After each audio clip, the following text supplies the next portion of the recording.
ignore the AC like whirring in the background. It's gonna be a nightmare to edit. It's fine. I just hope I'm speaking loud enough. This is something that I haven't done ever since I kinda got sick. I just was motivated to go do it. So today is a pretty big day, and it's golden hour, so I'm hoping that I have at least maybe an hour of sun. That's what I'm hoping for, because I'm gonna go take pictures today. And if I'm feeling up to it, I'll teach you how to use Lightroom. Let's go, I suppose.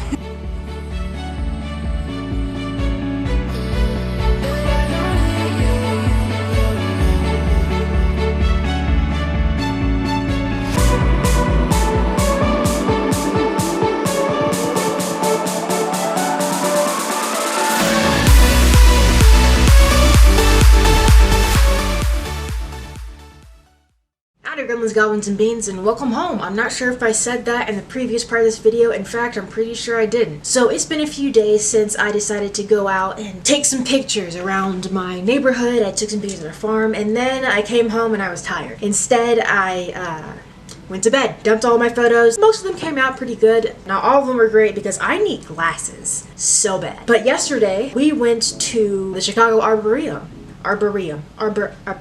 The tree museum, and I took a lot of pictures, and I figured that today, since we're back at home, I can properly show you how to use Lightroom and just kind of giving you the basics. Let's go ahead and jump right into it. So we're gonna go ahead and open up Lightroom. I'm not sure what it's actually gonna look like for someone who was just opening Lightroom, but for me, it's bringing up all the projects I kind of did since forever. So it has all my pictures down there, down inside a little ticker bar. It's a really simple setup. This is kind of it. So you have your like big screen for where your picture is, and then you have the bottom slider that shows these are all the photos I've ever done, but you'll see in a minute we'll only have the pictures that we're going to be editing for this chunk. Over here we have our different panels. You see that there are different tabs. You have light, you have color, you have effects, you have details, objects, and geometry. I mostly use light and color. Occasionally I'll use detail if I have a picture that I really want to be in focus but isn't, which happens quite a bit since, again, I need glasses. So I'm gonna go ahead and open up the light and the color. Let's add the photos that we're gonna be working on. In the Arboreum, there was this art project. Well, that's the only way I can think of. A bunch of sculptures that were showing humans with nature, and it was absolutely stunning. So beautiful, and I was so inspired, and I realized I could never ever do anything like that because I cannot carve or make anything look realistic, except for in photos, because I take pictures, which is real life. Anyway.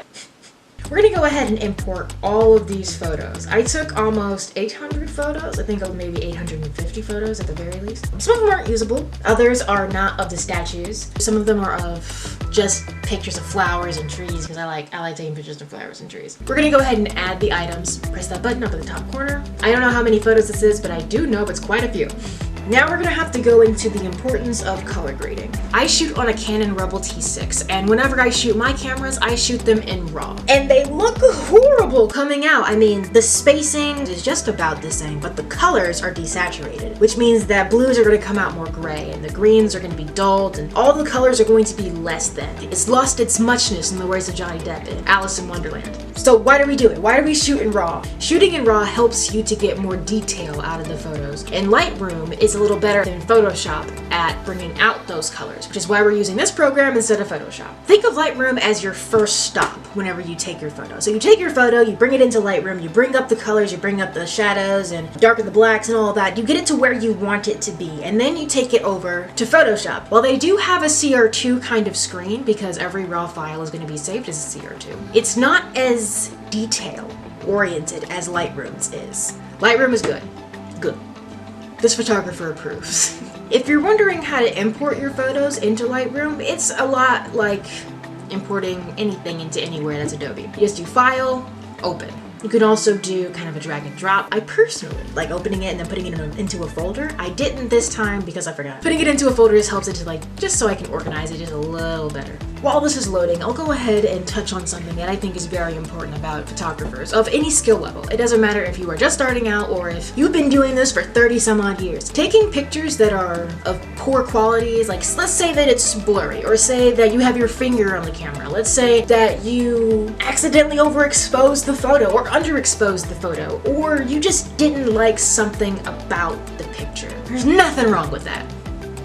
at all. There is nothing wrong with messing up a photo. Just because you've been doing this for a little while, or you think that others have been doing it for a long time and they never make mistakes, that is absolutely not true. Whenever I'm working with something different than whatever camera I'm shooting on, it's always going to be an adjustment. And even the camera that I'm currently shooting on, I make mistakes. Give yourself grace.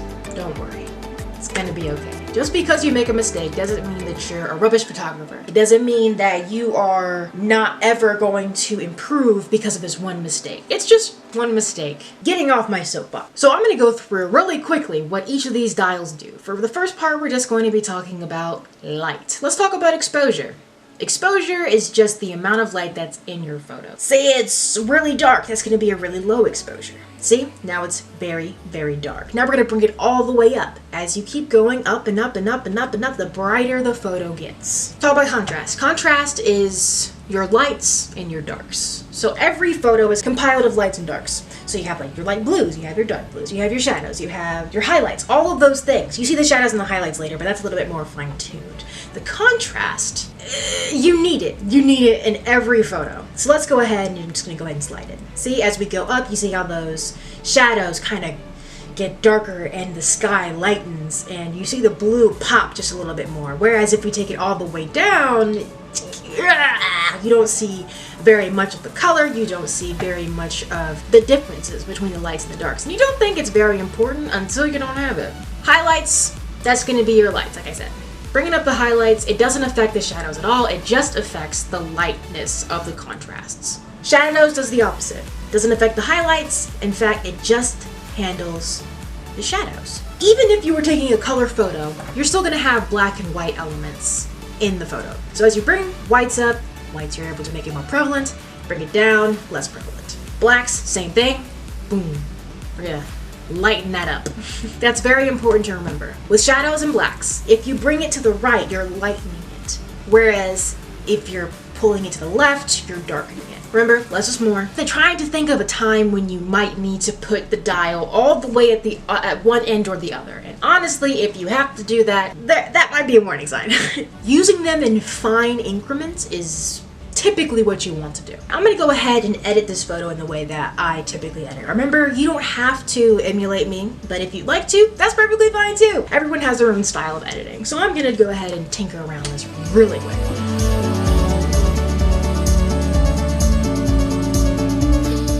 Not anything fancy, it just kind of brings it to life, just a little bit. So now that we're done with light, let's go ahead and talk about our color tab.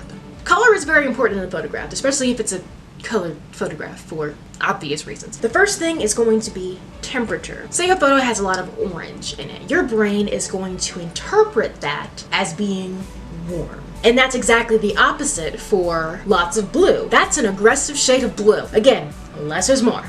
Everything has a tint. You could have a little bit more purple or magenta or green. You don't think you need that tab until you're looking at a photo and you're like, something's wrong.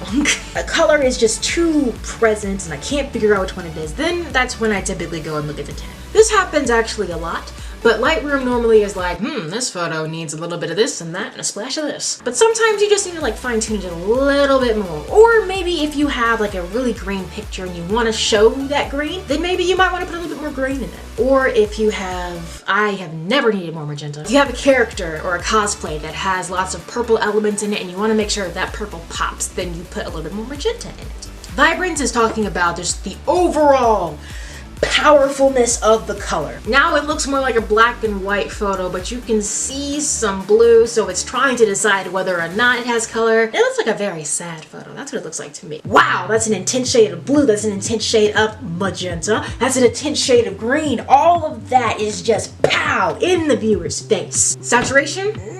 A little bit of a different thing. Saturation just means how much of the color is there. And when you bring the saturation all the way down, you have a black and white photo. When we did the vibrance all the way down, you still had elements of that color. Saturation, you take it all out, you're gonna have a black and white, a monochrome photo. Does that make any sense? I don't know. You may want to just pull up one color instead of all of them at the same time with the vibrance and the saturation. So now you have the hue, the luminescence, and the saturation that will kind of help you out along the way. We're going to go ahead and go and change the hue just a little bit.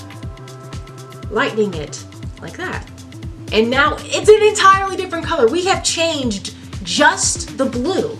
You see how the green remains the same. It's only the blue that is being affected, which is pretty handy. Another way you can kind of tell if there is a color in it, you're able to just use the saturation. Boom. Doesn't seem like there's very much orange in this photo.